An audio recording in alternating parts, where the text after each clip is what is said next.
Hi, Earth Signs, Gemini, Libra, and Aquarius. Welcome po sa ating channel. At ito yung weekly Kabay Tarot reading for October 22 to 28, 2023. Please be reminded that this is general reading po, so maaari kayo makarelate o hindi. Just take what resonates. Gamitin ang reading na ito bilang gabay lamang. Balik po kayo dito bukas para sa ating daily Kabay Tarot reading. Please like, subscribe, and click bell button for notification para po updated kayo sa daily tarot reading natin. Para po sa gusto magpa-reading, maaari nyo pong makuha ang link na sa description box po ito. Message nyo lang po ako sa Messenger. Maraming salamat po. Spirit guides, ano po ang ganap for this week para po kay Gemini, Libra, and Aquarius from October 22 to 28. Spirit guides, you are worried. You are worried, you are confused, nagkaroon ka ng self-doubt, nagkaroon ka ng sikreto or may ganap na sikreto na malalaman mo ngayong week na ito. And may tatahakin kayong obstacles. Meaning, nagkaroon kayo ng challenges or delay sa inaantay nyo. Inaantay nyong tao or inaantay nyong ng isang bagay. Nang dahil nito, nagkaroon ka ng support from your family, from your partner, from your co-worker, nagkaroon ng loyalty, and nagkaroon ka ng panibagong connection. Meaning, nagkaroon ka ng bagong friendship, bagong kaibigan for this week. Spirit guys, ano pang ganap for this week? October 22 to 28 para po kay Gemini, Libra, and Aquarius. You're taking time to the children. Know that your children are protected. Wow.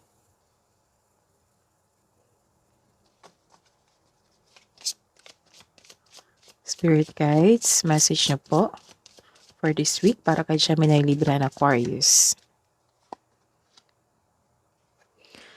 Moving forward, get ready for positive change. So move forward. The universe asks you to move forward.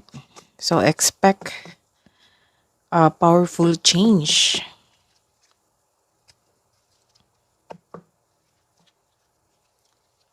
Let's see your energy for this week from October 22 to 28. Gemini, Libra, and Aquarius, Spirit Guides. Clarification po sa Two of Swords. Sa week na ito, guarded ka. You are protecting yourself. Pinoprotektahan mo ang sarili mo na hindi ka masaktan dahil sa traumang nangyari sa past mo. Kumbaga, guarded ka. Kalma ka ngayon pero nakikinig ka sa iyong paligid. Balanse ang choices sa buhay. Opo. Sa week na ito, balanse ang choices sa buhay. Nag-iisip ka muna bago magdesisyon para hindi na maulit yung pagkakamali mo dati. This card asks you to seek help or ask support para makakatulong ito sa pagpagaan ng iyong sipan. Pero the best pag ikaw mismo ang nakikinig sa iyong sitwasyon at paggawa ng sarili mong pagkilos ay magbibigay ng kaginhawaan ng iyong hinahanap. So, for this week, this is the clarification from your third card na magkaroon ka ng support from your family and friends towards your problem. Oo, tulungan ka nila or mag-open up ka sa nila para mapagaan yung iniisip mo, para mapagaan yung dinadala mong problema. So, be courage to face or to move forward. Kasi the advice is moving forward, get ready for positive change. This is powerful change sa inyong buhay. Kailangan ng mahabang pasensya kasi nagkaroon ng delay dito. You are pressured. You felt exhausted. Ayaw mong tapusin ang trabaho o relasyon. Pinipressure mo yung sarili mo para magtagumpay o naging perfectionist ka. Kaya ka nabe-burnout sa iyong trabaho. Subukang kunin mo lamang kung ano ang maaari mong kunin. Sa week na ito, may ganap na intriga. Mag-ingat din sa taong manloloko. Let's see your career and money for this week, October 22 to 28, Spirit Guides para po kay Gemini, Libra, and Aquarius. Clarification po sa The Chariot. Clarification po sa The Chariot.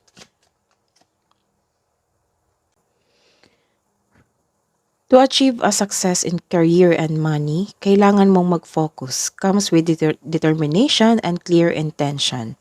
Now, this is a time to create a concrete business plan.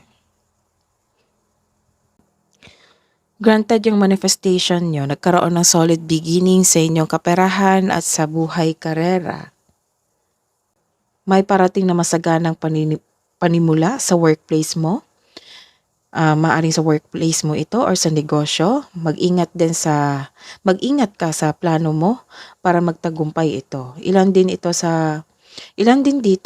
develop mo yung bagong hobby mo o skills na makadagdag ng income. Totok ka ngayon sa inyong trabaho, you are putting effort without rushing. So this is the confirmation from your first card here. Focus, focus, and focus. You are focused sa inyong self-growth, sa inyong career growth, and financial growth.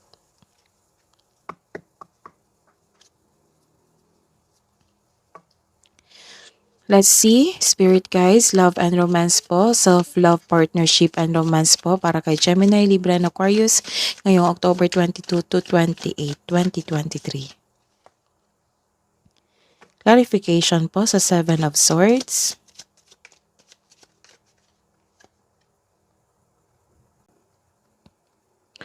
May nakikita ako ditong tao na from the past, gustong bumalik sa inyo.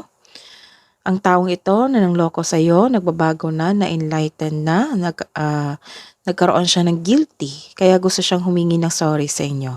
Gusto siyang mag-reconnect sa inyo or makipagbalikan. Some of you, hindi mo kayang mag-isa o akuhin ang lahat ng responsibilidad. Nakaramdam ka dito ng pagod, ng bigat. Sa week na ito, lumalayo ka sa isang tao na nagdulot ng toxic relationship mo.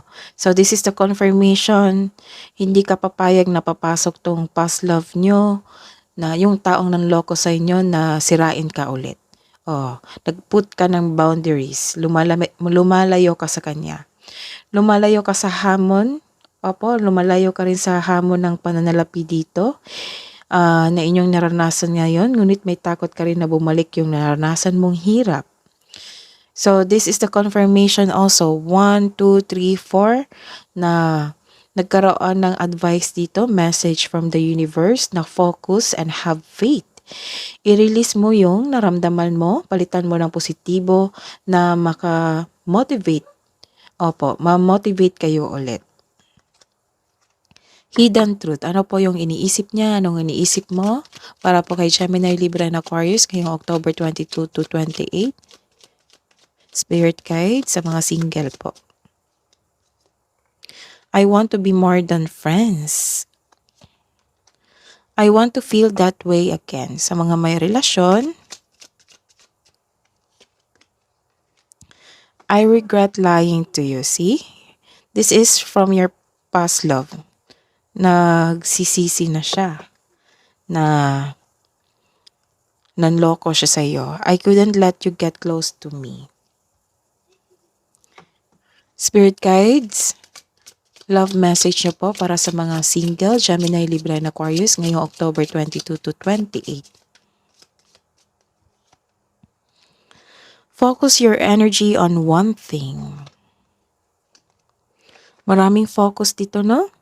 1, 2, 3, 4, and 5. So, focus daw. Focus sa yung mga gawain ngayon sa inyong trabaho, for your self-growth, financial growth, career growth. So, focus. Gemini, Libra, and Aquarius.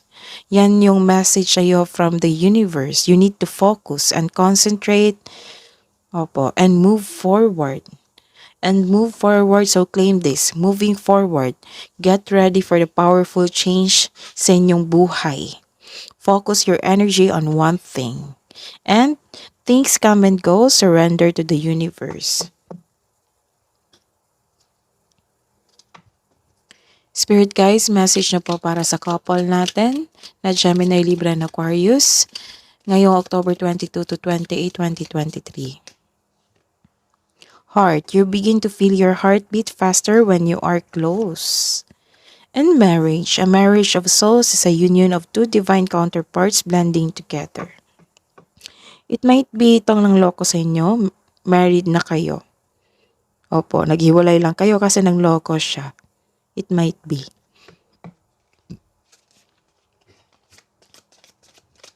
Spirit guides, kabo ang message na po sa week na ito.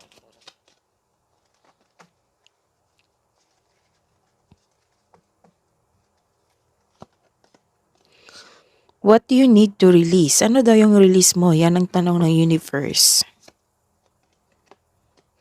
You and your loved ones are safe. Wow. This is the clarification of your cards here. Na children, know that your children are protected. You and your loved ones are safe. Ang ganda.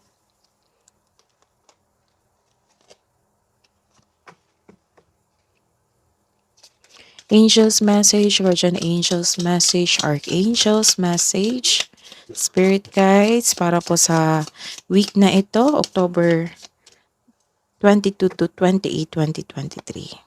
Message from Archangel Michael, you are powerful, loving, and creative child of God. You are very loved. Wow. And message from Archangel Ariel, be courageous. Second card na ito, be courage to move forward, to face the difficulties, to face the challenges in your life na nagkaroon ng delay. So be courage and stand up for your beliefs. That is your reading today for this week. October 22 to 28, Gemini, Libra, and Aquarius. Balik po kayo dito bukas.